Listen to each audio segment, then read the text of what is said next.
Okay, you crazy cats, how are you? Again, apologies about the absolutely pants presentation. I just can't be arsed. It's such a nice night. It's Friday night, and I'm just sitting in my living room, chilling out. So yeah, hope you're all good. I hope you all had a decent week. Quick one, work-wise, that is me officially unemployed. Well, hopefully that's not going to be for much longer. I start a new job in a couple of weeks' time, but I'm on holiday for 2 weeks. And I was talking to one of the guys from my work, and I was actually thinking that this is the first time I have had a fortnight off work. I would say for probably about 4 or 5 years, honestly, because I've had a few jobs in the last kind of couple of years. I've never actually taken 2 weeks off. I think the longest I had off was over Christmas. You get about 9 days, something like that. So I'm looking forward to just, I was going to say do nothing. I'm away to London for a few days. I'm just looking forward to kind of really chilling out and just, yeah, then getting my head kind of back into work mode for my new challenge.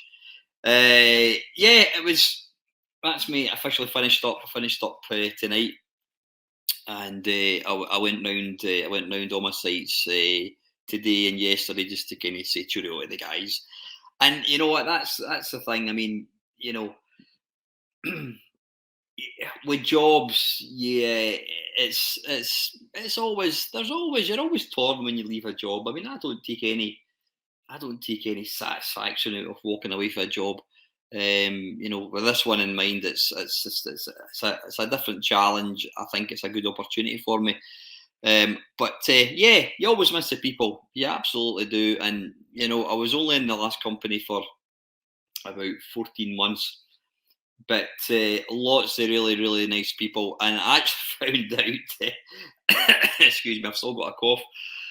I actually found out last week that a few of the guys in my team actually watch this shite. Honestly, I just hope they weren't watching it when they're meant to be working. But yeah, you know, go figure. So I have to promise, I have to give a big shout out and apologies if I've forgotten anybody. Big thumbs up to Gary, thumbs up to Owen, and a thumbs up to Matt, who does watch my channel on a fairly regular basis. Possibly a thumbs up to Paul, Richard, and Billy. I don't know if they're regular to the channel at all, but if you're watching it, guys, yeah, hello. And you know, I just want to say thanks for making my 14 months with the company very pleasurable. I mean, when you start a company, you know absolutely nothing, and you rely on the goodwill and help of fellow colleagues. And these guys were bloody awesome. They really were. So yeah, massive thanks, guys. You all know who you are, and we'll stay in touch absolutely, because you never know. And I'm one of these people. I always kind of like to, whatever I do in my life, I always like to kind of walk out with my head held as high as possible and on good terms, because life is way too short, and you just never know when, you know, things don't work out. You never know, and you could always, you don't want to. I'm a great believer. You never want to close the door on anything. Keep that door open, because you never know when the storm comes and you need to step in for some shelter, if you know what I mean. So yeah, it's a mixed emotional day. I'm looking forward to the new role. It's going to be a big challenge. I mean, like any job, when you start a new job, it is going to be challenging. You've got to get to know the people. You've got to get to know systems. You're just like It's like going to school for the first time. Every time you start a new job, you're the new boy. You don't know anything. But you know what? I'm sure I'll be absolutely fine. So gaming wise this week, video gaming wise this week, I was talking to. It was this week. Yeah, it was talking to Gary Bracey of X Ocean. Myself and Del Boy, we were talking to Gary on Tuesday night, and you know, Gary's one of one of the good guys. He really is. He's such a, for somebody who was in such an elevated position of a £1 million, not £1 million, multi-million-pound company. He was one of the directors. He was right up there. He is so just down to earth. He's got no airs and graces. Lovely, lovely guy. He's actually he's going to be going to Arcade Club in August. So you never know. I said to him I might try and get down there. It'd be nice to buy the guy a pint because he's been on my channel quite a few times, and I sometimes think it's why am I getting a poor Wi-Fi signal when the laptop's there and the router's over there? Sort yourself out, son. Seriously, what's that all about? Yeah, before I forget, I had multiple problems with Virgin. They were moving Virgin Broadband, that is, they were moving their cabling from there over there.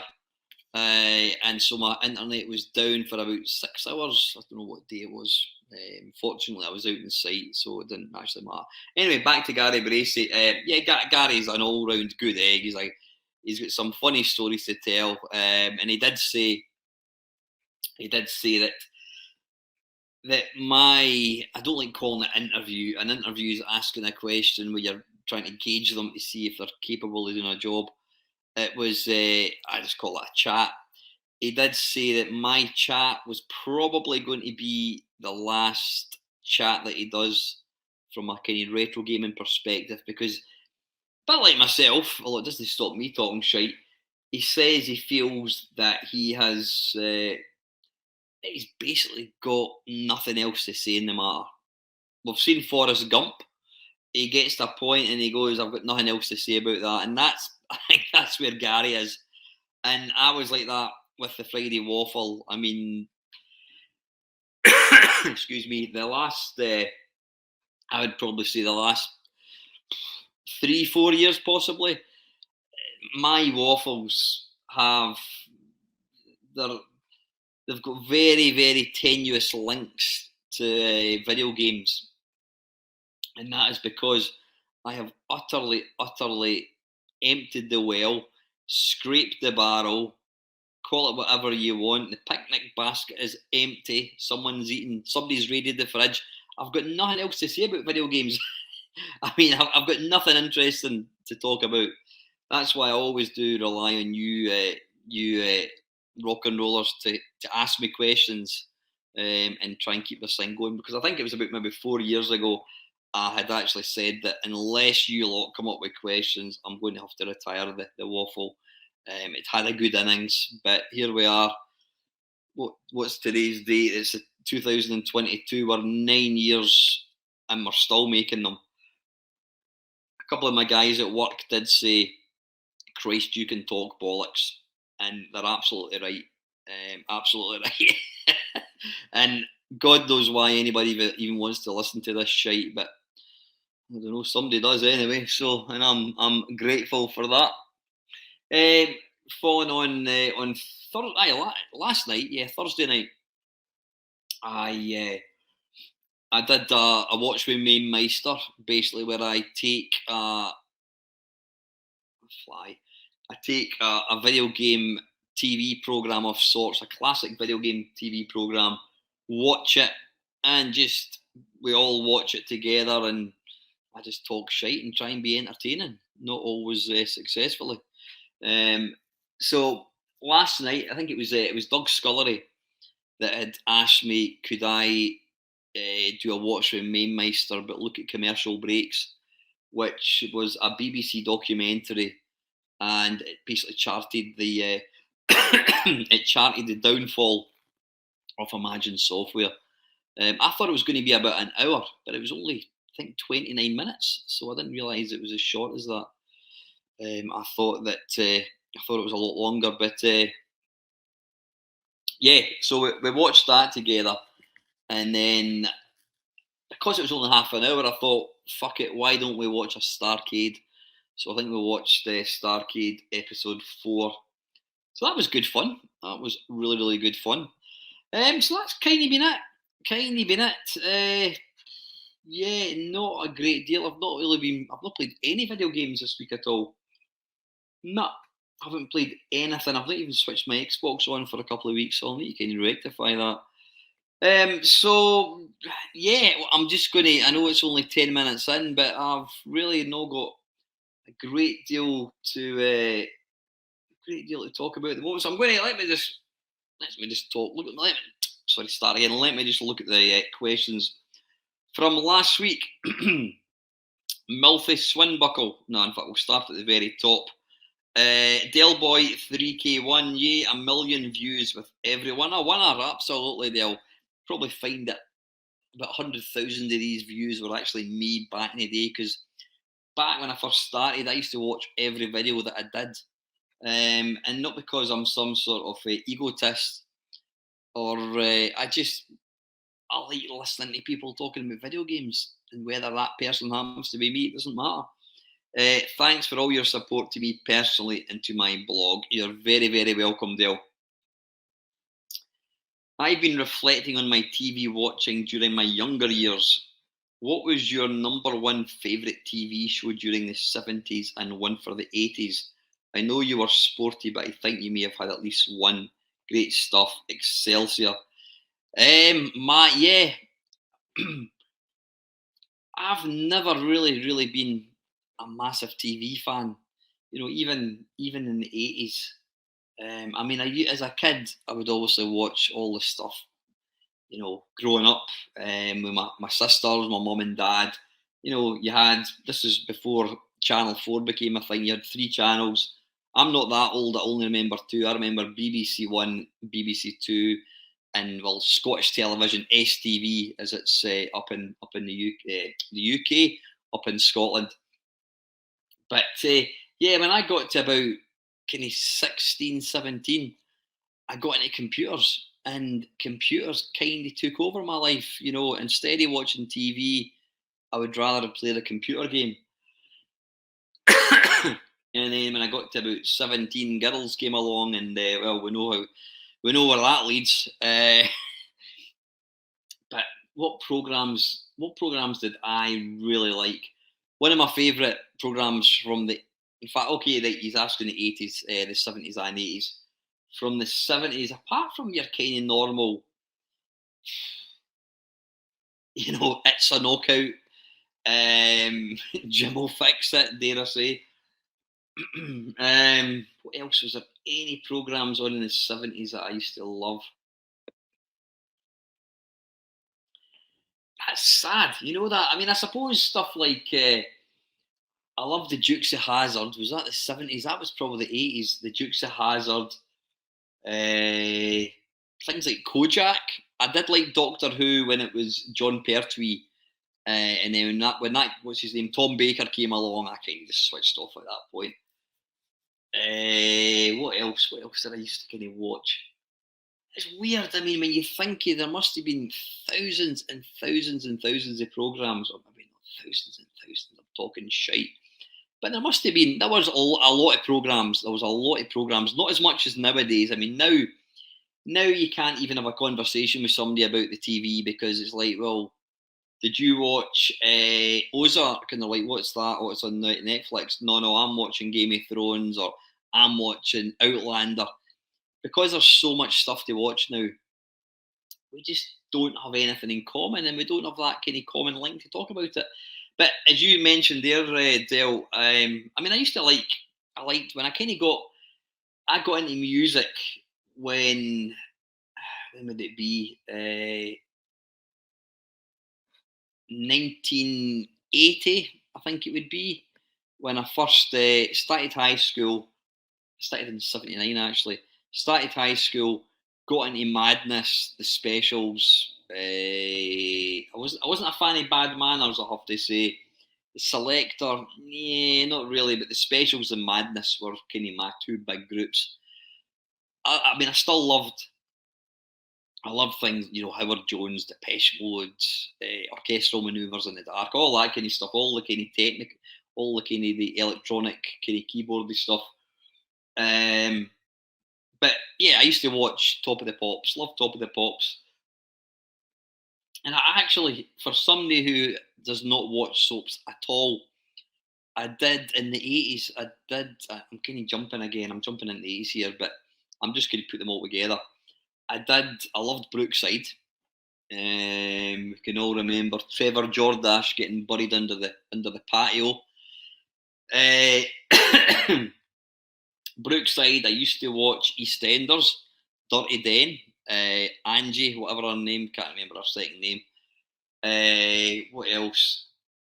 Coronation Street. I loved it. I didn't watch Emmerdale Farm as it was called back then. I think it's now called Emmerdale or something. But I did watch. I even I actually watched quite a bit of TV when I think about it. I also watched Neighbours when it was like Kylie Minogue or Charlene and what's his name, Scott, aka Jason Donovan, and Kylie Minogue. Actually, I saw in the news a news article on the internet. Apparently, Channel 5, who now show Neighbours, have decided that it's no more. It's coming to an end. Interesting. I wonder why that is. I'm assuming people are just switching off, which is weird because there's a lot of people who have this really, really, in my opinion, unhealthy obsession with soaps. You know, they talk about it like it's in real life. So I wonder why. Neighbours has been retired. But yeah, I used to love watching Neighbours, and apparently Jason Donovan and Kylie Minogue have agreed to come back into it for, I don't know, it's the last episode, whatever. I don't know, and I don't really care. What else? But the one program that I used to absolutely love, and I've watched it countless times. Anytime I'm kind of bored and there's nothing on TV, I'm thinking, what can I watch? Auf Wiedersehen, Pet. Just absolute classic TV. The first two, I don't even call them seasons because they weren't seasons as an American word. We call them series. The first two going to say seasons there. The first two series were just awesome. I mean, some people say the first one was better than the second one. I think they were both equally as good. The third one, when they went to, where did they go? Yeah, they went to Germany in the first one, then they went to Spain in the second one, working for Ali Fraser, building his swimming pool. I can't remember. Oh yeah, the third one was a bit. The third one was a bit like jumping the shark. If you don't know what jumping the shark means, go and check it out. Yeah, the third one was the jumping a shark series where they kind of went out to, was it Arizona, to build a bridge. It got a bit kind of, I don't know. The characters changed. Obviously, it was like 30 years on, and you know Barry had become very successful. He was married to a Polish, what do you call it, bride who was only after him for his money. Not Bomber. In fact, Bomber had passed away at that point. He died. Pat Roach died, I think. I can't remember when he died. Obviously, Wayne wasn't in it. His Wayne's son came in. He was in it. Dennis was there.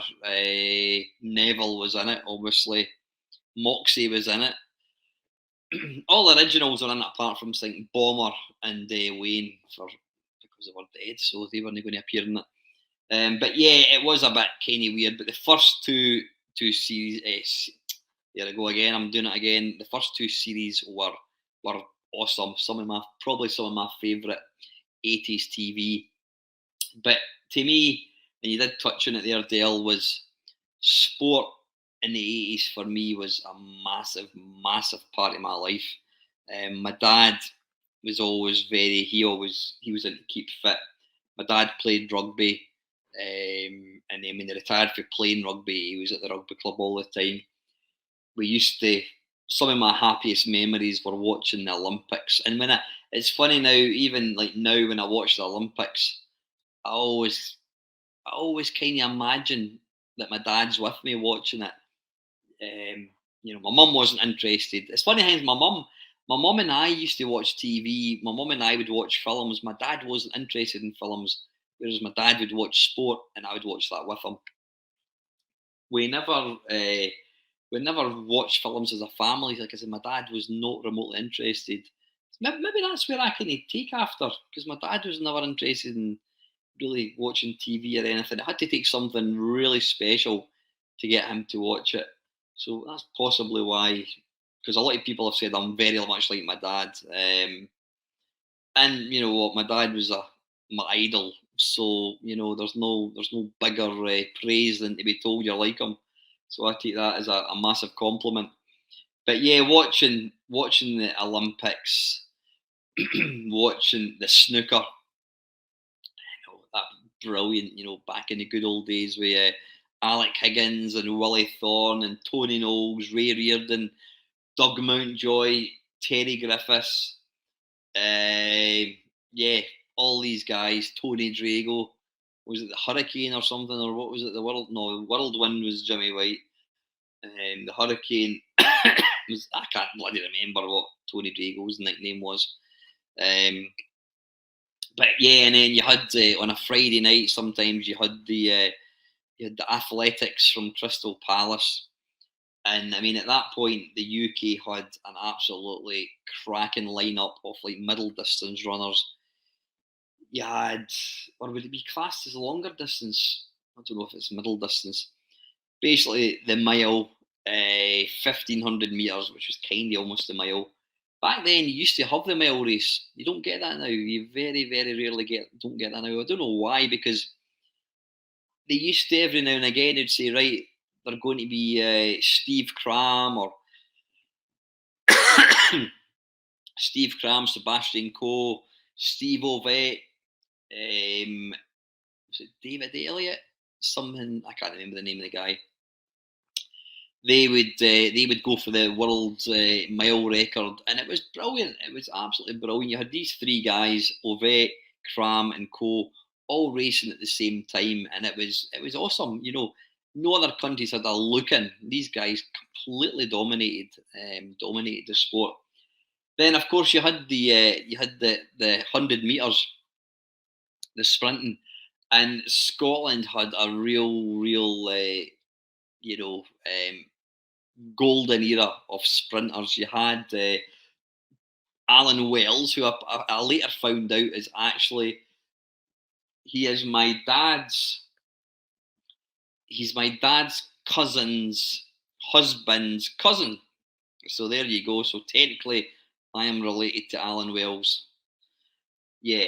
Um, you had Cameron Sharp, he used to race at the same time. Then you had Drew McMaster, and I actually found out that my girlfriend, her brother, he was a professional runner. He used to run. He used to get paid to run, and that's why he never represented Scotland. But apparently, he was shit hot. I think he told me. I can't remember. I think he told me his PB was something like 10.2 or that, which was absolutely insane, insanely fast. Yeah, it's not world record pace, but when you look at Alan Wells when he won the gold medal in Moscow, his winning time was it was like 10.1. Now that was a winning time in the final. Nowadays, you wouldn't even get out the qualifiers with a 10.1. But you know what? Things have changed a lot. Running tracks have got more springy. Running shoes have got lighter. People are taking it more seriously now because I believe that these athletes they get paid money, so they are professional athletes.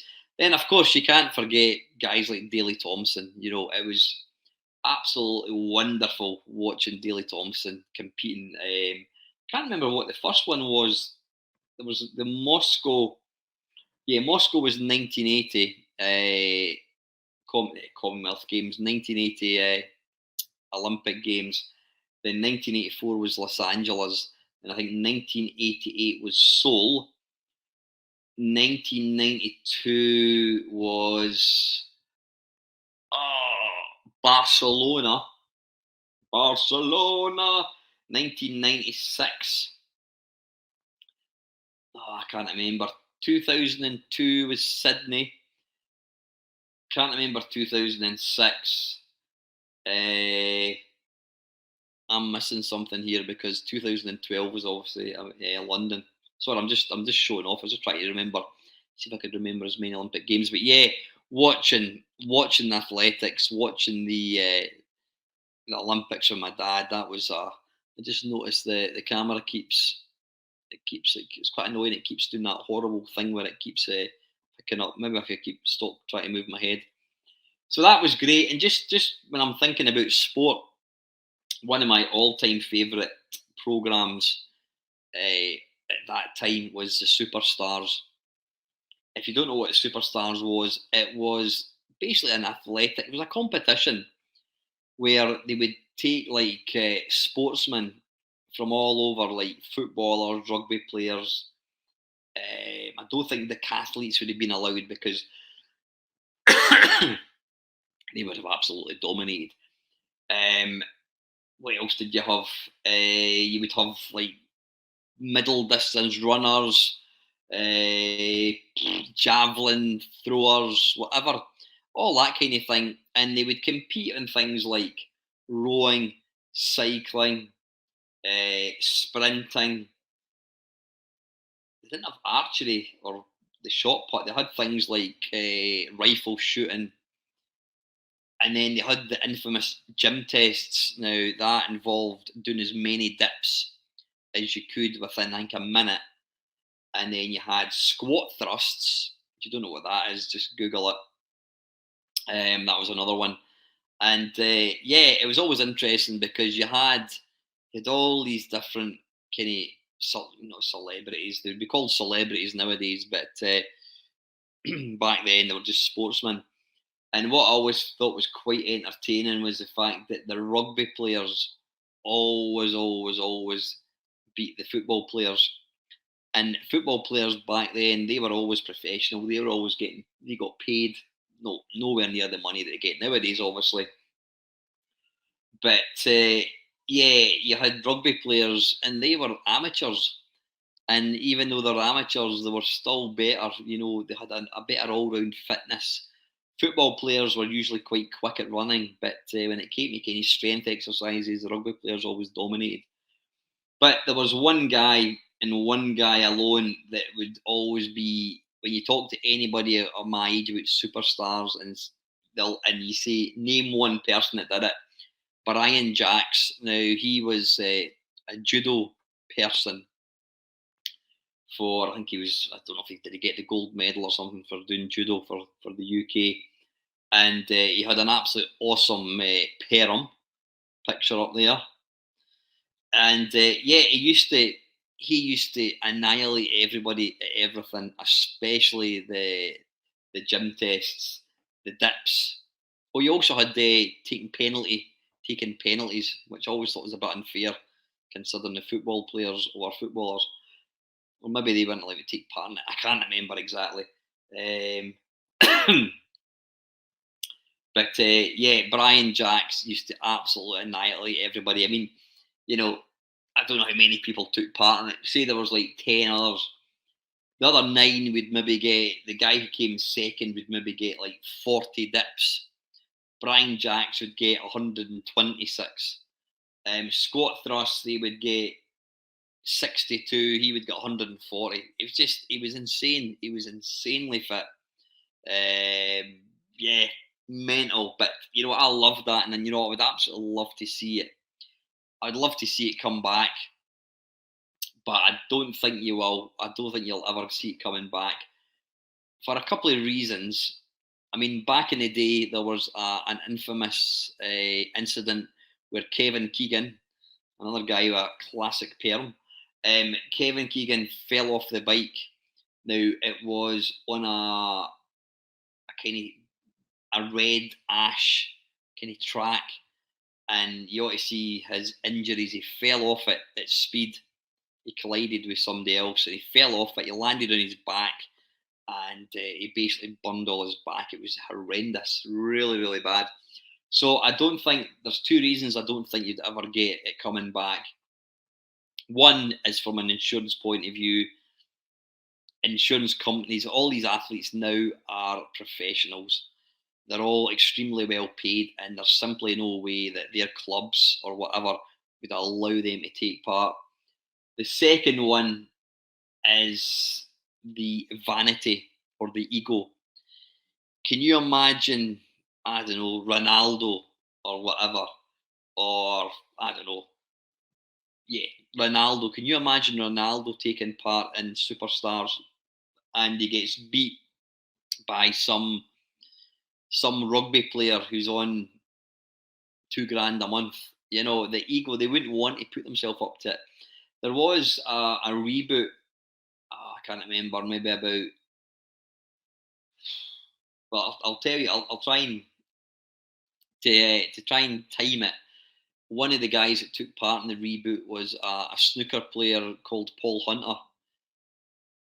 Now, Paul Hunter actually passed away with cancer, just a young guy. Great snooker player. It was a tragedy that he died. He passed away, and he was on it. So I reckon you're probably talking about 15 years ago. But I don't know, it was a bit pants. I can't even remember who won it. I'll need to actually watch it, dig it out and watch it.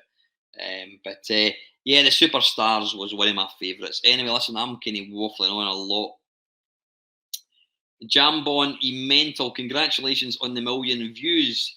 A fantastic achievement and thoroughly deserved. You mentioned how we're essentially just renting content these days instead of downloading it, so instead of owning it. I find this a bit worrying because if physical media is replaced by streaming, then when the likes of Spotify or Netflix decide to delist content, then it's essentially gone forever. Absolutely. Thanks for another interesting waffle, anyhow. You're very welcome, Jambon. LFC Gamer and Vlogs, many congrats on achieving a million views, a thoroughly deserved milestone in my eyes. Thank you very, very much. Mark, whatever, not naff, Al, enjoyed the waffle, great work. I can't remember what I was talking about. I must have said that my waffles are naff. They are, but hey ho, somebody likes them. Mr. Morrison, congratulations on the million views. That seems like a lot to me. Also on the new job, I hope it works out well and you can retire from it in prosperity when you're ready. Here's hoping, Robert, though. I think I got my mortgage statement the other day there, and trust me, I'll be working until I'm about 75, I think. Ox, oh no, sorry, Milfy Swinbuckle. Question for next waffle, not a gaming question this week, instead something a little bit different for you to mull over. Question: are there any celebrities? I hate that word, Milfy. I don't see anyone as being a celebrity. Are there any celebrities or individuals that did something famous in their lives who you learned about after their death and wish you knew more of while they lived? Someone whose story might have inspired you in some way when you were younger, or perhaps was good at something that you like yourself. For me, there has been a lot of musicians and quite a few people in sport who I learned about after their deaths. But one fellow who really stood out for me, and I only learned of it a year or so ago is Ken Allen, also known as the Hairy Houdini. He was born in 1971. I thought I heard a whiny noise here. That's probably me. He was born in 1971 and died in 2000. Really inspirational story.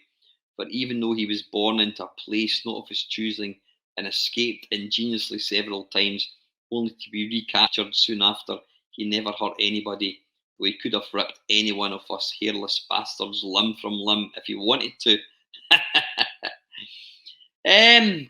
Oh man, I think one of the, I mean, you know, you touched on kind of music there.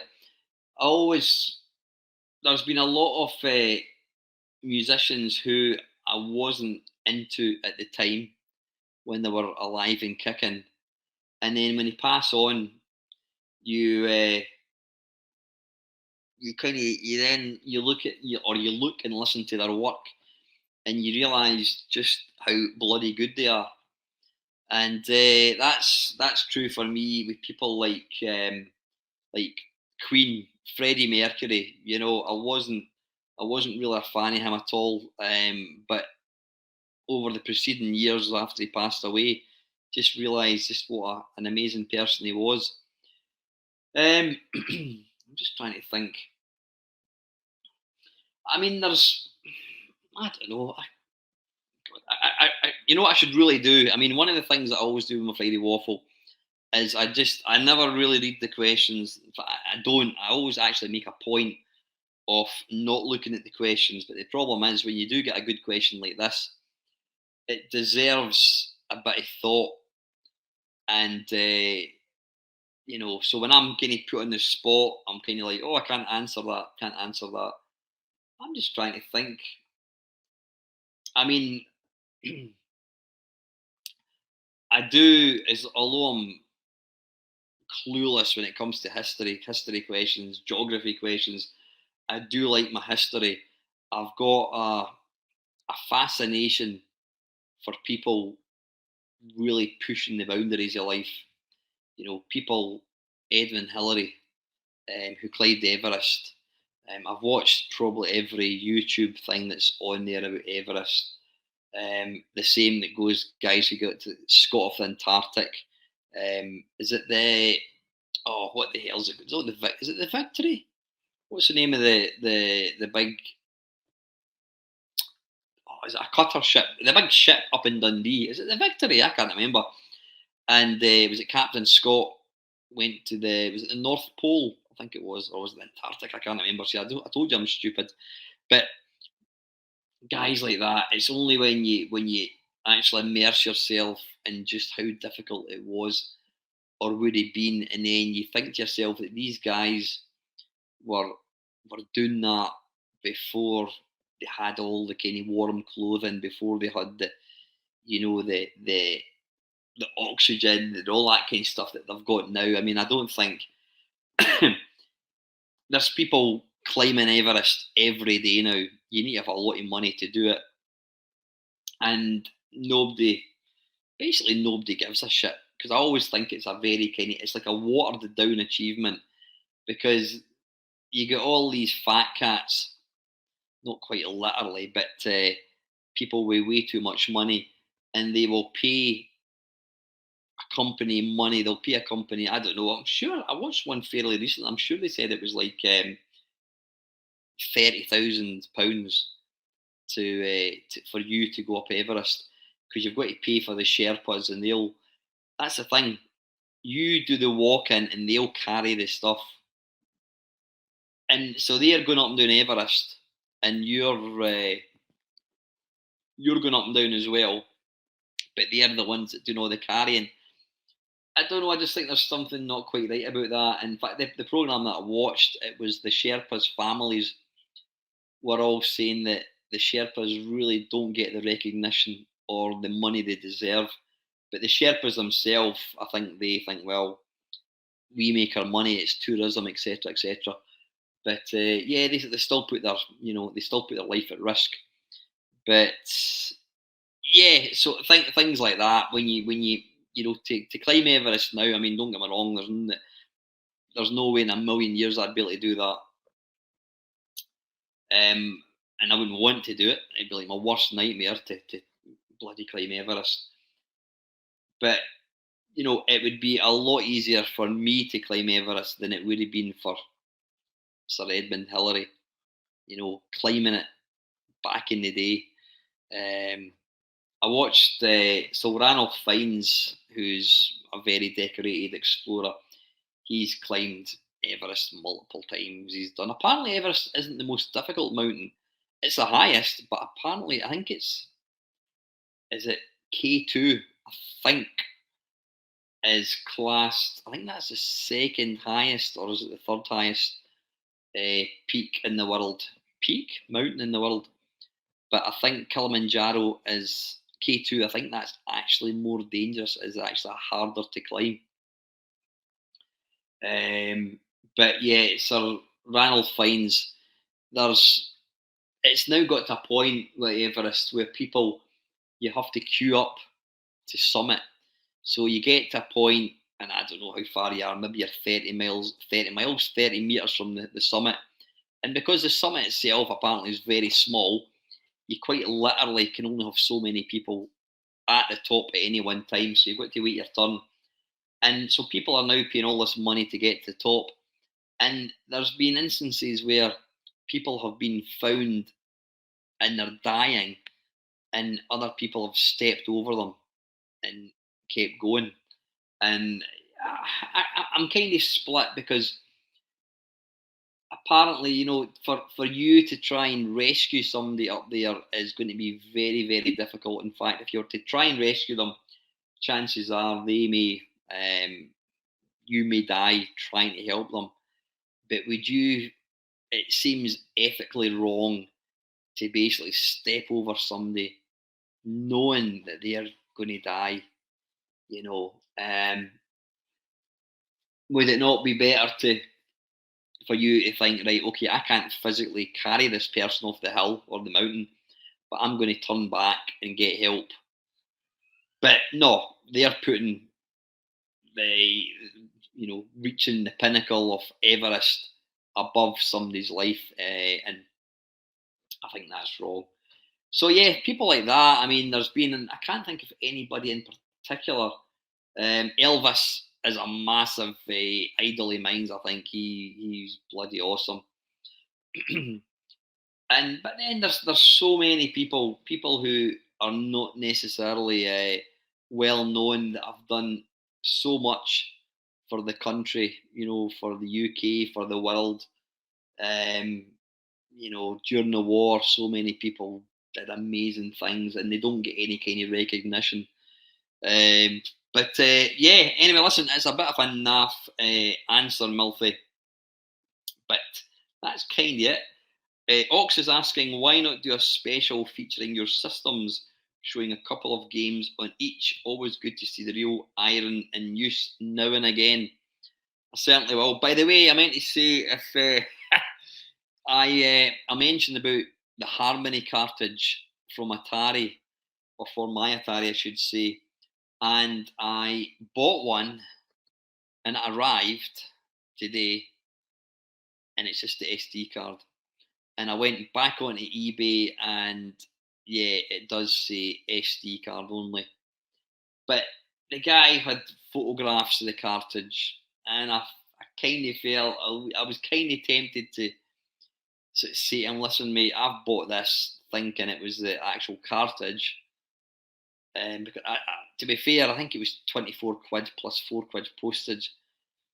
30 quid for an SD card. It's a 4 gig SD card. I actually feel kind of ripped off if I'm being brutally honest, because I could quite easily get everything myself. So I now need to go and try and hunt down an actual Harmony card. So I think it's Atari Age. I think they do them. So I shall have a look. Um, Colin Jones, excellent news on the million views, and I hope this new job is the one to retire with. Here's hoping, Colin. With Internet of Things, the big makes are kind of trustworthy. Yeah. We're talking about how, some people don't trust a certain Amazon device. There's one right there, so I don't want to say too much. Yes, they're monitoring, but on the whole, are not at risk. Though all I have is the Google Nest Mini and have no intentions of getting more. Be aware that the cheaper devices are security nightmares and are best avoided because they're built to a cost and will never be updated when they get compromised. Yeah, I mean, I've got my Amazon devices, but that's it. So, on with the question. Are you likely to start using your soldering iron anytime in the near future? You can get cheap kits from eBay, Amazon, and many other places that are good for practice and are very rewarding when you see them working. Interesting, Colin. About a year ago, or maybe more than that, my mate Neil, who does occasionally watch my channel, he does a lot.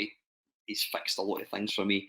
He said, "Look, why don't you get yourself a cheapo soldering iron, and I'll teach you how to solder."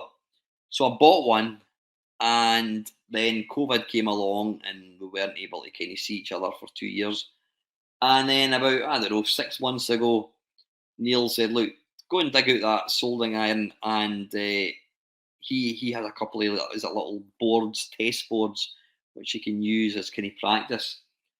Do you think I know where that soldering iron is? Now, I'm one of these people. I'm very, very well organised, probably to an over the top degree. Really well organised.